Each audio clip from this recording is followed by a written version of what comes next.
no olud olid ju kahtlemata keerulised, et siin TV rajal täpselt sadama nurgas, et see oli kõige nii-öelda, kuidas ma ütlen, kõige tobedam koht, kuhu rada panna, sest et see oli ainuke koht meres, kus tuult ei olnud. Ja esimene katse, mis mul oli suhteliselt hea kuni tuule vaibumiseni, allmärgisin 5 vist,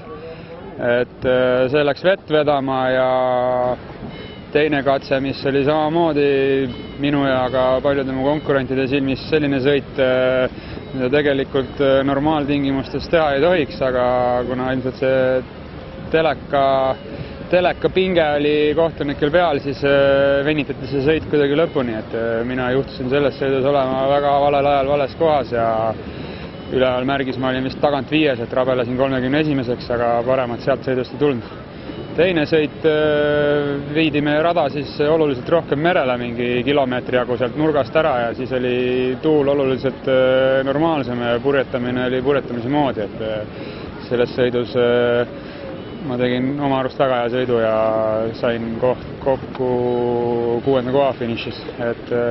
selles suhtes see päästis mu üldseisu nii-öelda, ma ütleks, et nüüd läheb umbes samas